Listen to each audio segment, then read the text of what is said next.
Congratulations mga kababayan sa Bureau of Customs at kay Speaker Martin Romualdez. Bakit niya Mr. Maravillas? Another raid po yung kanilang ginawa. Sunod-sunod na yung ginagawang pagsalakay ng ating mga authorities laban dito sa mga hoarders, smugglers, price manipulators ng bigas. Na sabi ni Leocadio Sebastian, wala man yan yung kartel ng bigas. Di ba? Ito ang patunay mga kababayan na nagsisinungaling. Si Leocadio Sebastian. Ito po yung balita ngayon sa Manila Standard. More rice depots padlock. Mas malaki po yung na-discover na itinatago. 519 million pesos worth ng bigas. Di ba yung una 502 million? Ngayon po mga kababayan, 519 million po yung na-discovering tinatago sa mga warehouses. So buti naman po, ginagalit kasi ninyo mga smugglers, hoarders, kartel ng bigas yung ating Pangulong Bongbong Marcos. Ngayon, ito yung sinapit ninyo. But before ko mga kababayan, ibigay sa inyo yung detalye, click subscribe muna dito sa ating YouTube channel and hit the notification bell para lagi po kayong updated sa mga kaganapan dito sa ating bansa. Like and share na rin po ninyo ng ating video at wag na rin po ninyo na i-skip yung ating mga commercial ads para tuloy-tuloy ang pagsalakay sa mga mapagsamantala na negosyante dito sa ating bansa.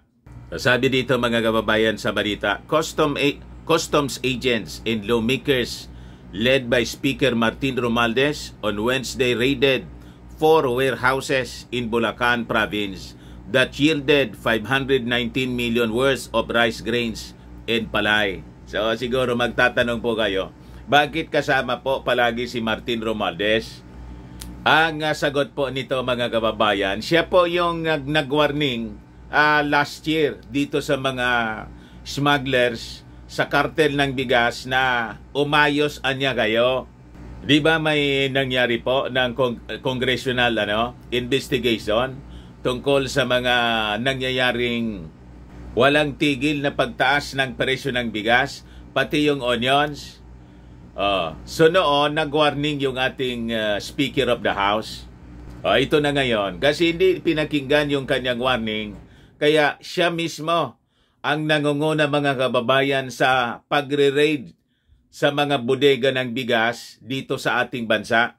So sabi dito sa balita, the raid, the second in 1 week, was part of government efforts to crack down on smuggling and hoarding of the staple grain. Ito po, mga kababayan, yung sinagawang raid.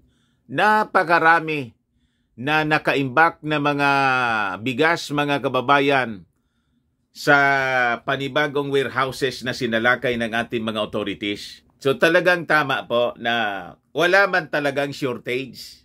Yung mga announcement ng mga officials na kontra-kontra ng Department of Agriculture, parang to tama po yung ating mga pagdududa na nililito nila tayo.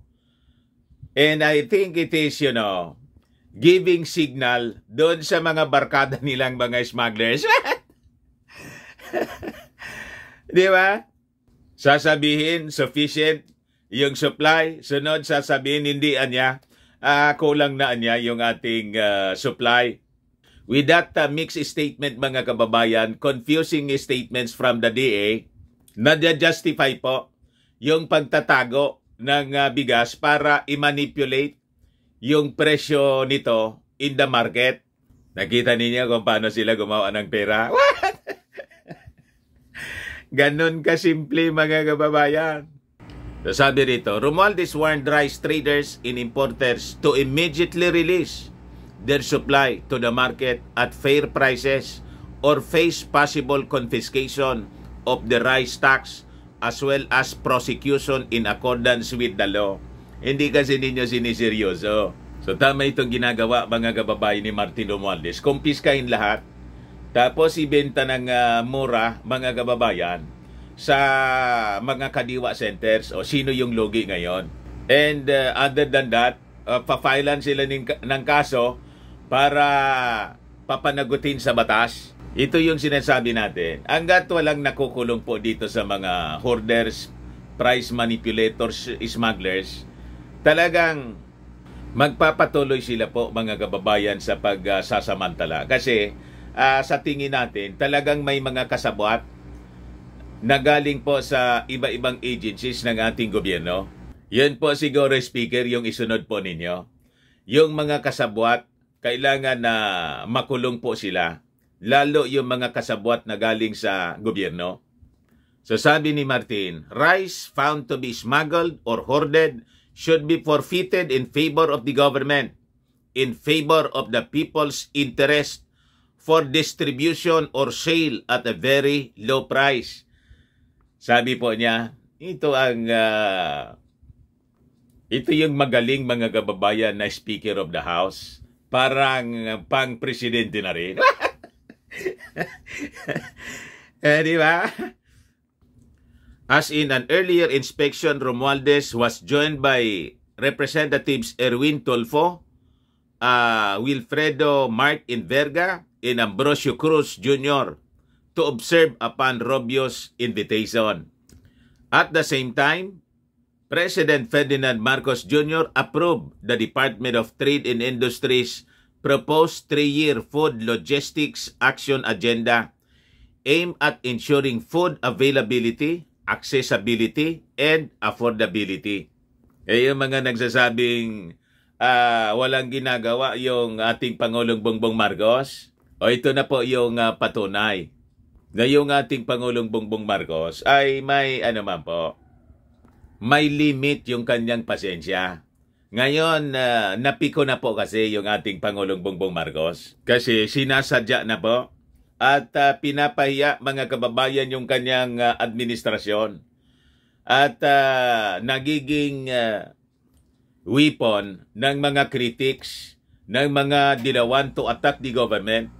So sabi po rito, a palace spokesperson said the agenda includes 6 key strategies: revolutionizing the food distribution system, reducing transport and logistic costs, increasing investments in logistic infrastructure, on transportation and storage, addressing other supply chain gaps, heightening measures against hoarding and smuggling, and monitoring warehouses or cold storage facilities. So magiging regular na po ang gagawing monitoring, inspection sa mga warehouses. So, pag na-prove ng ating mga authorities na hinohoard ninyo, tinatago ninyo yung mga pagkain, kukumpiskahin yan po para maibinta sa tamang presyo sa mga market. Sabi nga natin mga kababayan, I think pag-isipan ng ating pamahalaan, namimihasa yung ating mga masasamang negosyante. Pag-isipan siguro na ito pong bigas, bawal na sa mga private, gobyerno na po yung magbenta. Yung National Food Authority na lang, yung authorized na magbenta. Wala na sa pribado, alisin na po. Abusado kasi kayo Hindi yan, Mr. Maravillas po pwede. Bawal yan kasi mayroon tayong free enterprise. Anong free enterprise na sinasabi ninyo? Inaboso ninyo yung free enterprise. Pinagluloko ninyo mga negosyante, yung ating mamamayang Filipino. You are hurting the Filipino people. At may karapatan yung ating gobyerno na alisin ang staple food sa inyong karapatan na magbenta kasi mga abusado kayo. Di ba? Ngayon nga po, pati kamatis na naman, minamanipulate ninyo yung presyo. O di manipulate ninyo kung hindi mabulok yung mga kamatis na tinatago ninyo. So may strategy na po na in place ngayon, i-implement ng ating gobyerno para maiwasan na po ang pabalik-balik na problema sa pagtaas ng presyo ng mga bilihin, lalo na po ng bigas, dahil po sa hoarding, price manipulation in cartel na ginagawa ng mga abusadong negosyante, mga ganid. Di ba? You do not want to moderate your greed. Di ba sabi na sa inyo? You moderate your greed. Ayaw ninyo, tantanan yung kaswapangan ninyo eh. So sabi rito, the 154,000 sacks of imported rice grains came from Vietnam and Pakistan and have an estimated value of 431 million pesos, while the 60,000 sacks of palay are valued at 88 million pesos. So umabot siya mga kababayan ng 519 million pesos yung na-kumpiska ng ating mga authorities. Noong una, 200,000 plus na sako ng bigas valued at 502 million pesos. The same province po sa Bulacan.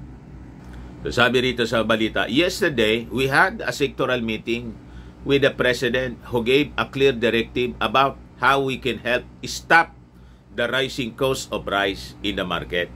So this is our answer to that order, sabi po ni Rubio.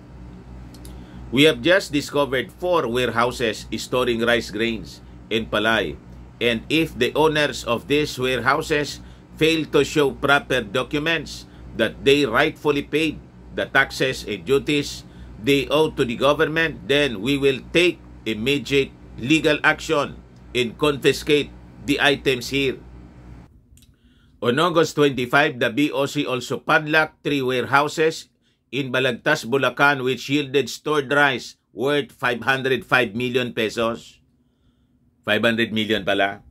505 million pala, mga kababayan. Customs Deputy Commissioner Joby Max Oy said they received a tip about the warehouses and swiftly acted on its verification. The key here is acting with immediacy because we understand that we are fighting against big-time organizations that can potentially cripple our agricultural sector. This is important not only to our agricultural workers, our farmers, but more so for the everyday one who toils to put food on the table. Sabi mga kababayan ni Rubio, President Marcos on Tuesday ordered government agencies to exhaust all legal tools to control the rising prices of rice and ordered the BOC to inspect more rice warehouses po. Hoarders need to understand that the government led by President Marcos is serious in flushing out the people behind the price manipulation of rice. If they cannot be convinced to stop hoarding, maybe some jail time will make them learn, sabi po ni Martin Romualdez, mga kababayan. The surprise inspection was conducted on Gold Rush Rice Mill 3, Dinorado Rice Mill, and GSS Rice Mill. Lahat po sa lalawigan ng Bulacan. The BOC team also conducted a separate inspection of another rice warehouse with no sign, also within the Intercity Industrial Complex. Romualdez said the inspection showed an adequate supply of rice, so the continuing increase in rice prices indicates efforts to withhold stocks to reap a windfall profit. He noted that some of the rice stocks in the inspected warehouses were over 3 months old. So ito yung patunay na talagang tinatago nila yung bigas. So mali si Leocadio, si Bastian, na walang kartel. Isunod na po ninyong ipadlock.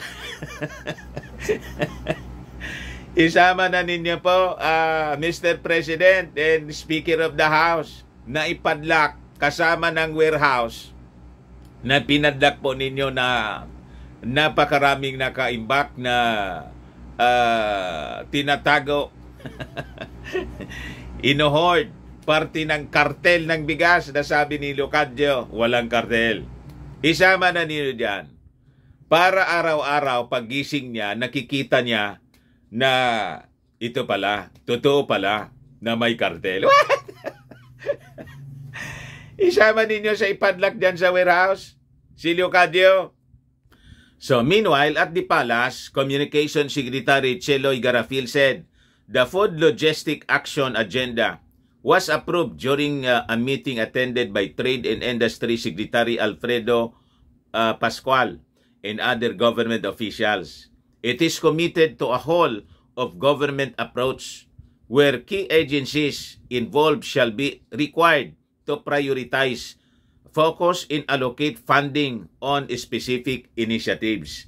Sabi po niya. Kaya po, yung ating Pangulong Bongbong Marcos, ayaw pa niyang bitawan po ang Department of Agriculture. Ito yung rason para mabilis yung pag-aksyon mga kababayan sa ganitong problema sa ating Department of Agriculture at problema natin sa pagkain. Kumusta yung mga critics? Tamimi kayo ngayon. Di ba? Sasakay naman niya nito si Ontiveros kasi niya sinabi ko, what? Credit grabber, mga kababayan. Sabi ni Garafil, she added that the Food Logistic Action Agenda intends to use information and communications technology to improve logistic performance. The DTI has outlined efforts to integrate food terminals into the logistics framework through upgrading of existing food terminals and building additional food hubs in Metro Manila and other areas in the country. Ito yung previously diniscuss ng ating Pangulong Bongbong Marcos. Ini-implement na niya sa ngayon po to address all these problems sa supply ng pagkain po. Yung supply po kasi yung minamanipula ng mga masasamang negosyante. By integrating food terminals, the supply chain from producers to consumers could be shortened with the standardized logistical processes and transportation systems directed towards specific destinations. She said the food hubs would operate as central command centers to balance demand and supply with the resulting synergy with the food terminals. At yung may control ng food terminals, mga kababayan, yung gobyerno. Di ba? Hindi yung ang may control po, yung mga pribadong ganid na mga negosyante, mga kababayan. Yun kasi yung nadiskubre sa congressional hearing na isinagawa simula pa nung last year.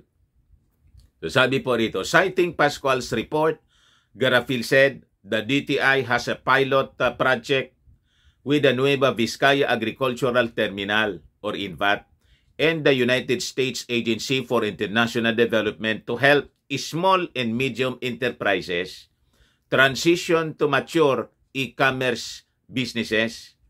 The project aims to help pivot INVAT from offline to online transactions to maximize the potential of e-commerce and increase market access for farmers' produce. So sabi rito po, the creation of the 3-year food logistics agenda was part of Marcos' directives during the 8th cabinet meeting in September 2022 to realize his vision to make the Philippines a logistics hub in Asia. So ito pong Food Logistics Action Agenda was developed by the DTI in collaboration with the Department of Agriculture, Department of Transportation, Department of Public Works and Highways, Department of Interior and Local Government, Department of Information and Communications Technology, and other development partners. So yun po mga kababayan, ang mga aksyon na ginagawa ng ating Pangulong BBM. BBM. Di ba?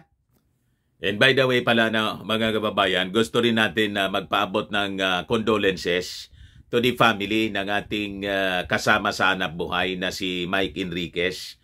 Alam na ninyo mga kababayan na siyempre breaking news siya.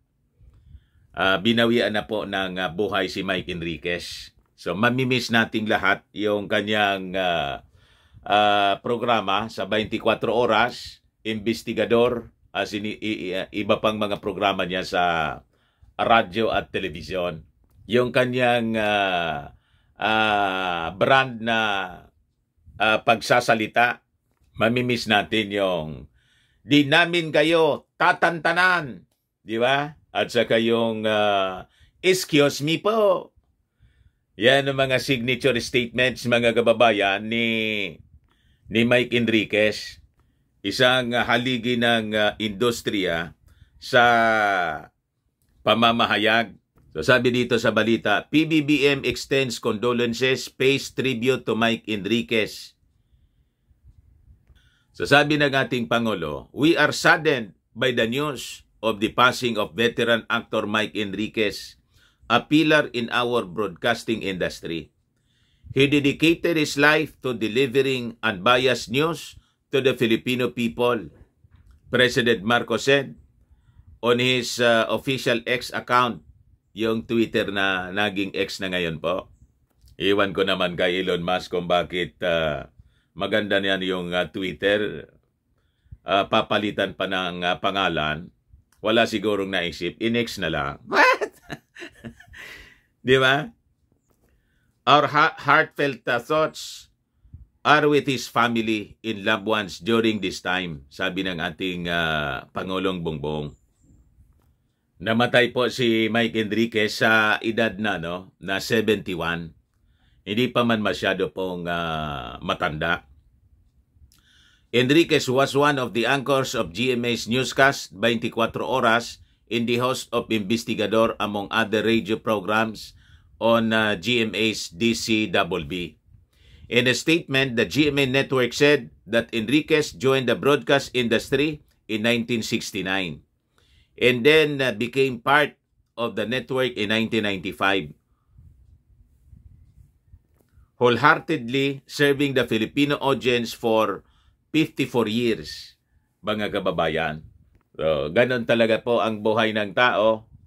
Sabi nga natin, many times, it's just like a vapor that appears a little time and it vanishes, mga kababayan. Vanishes away. Ganon ka-iksi ng ating buhay po.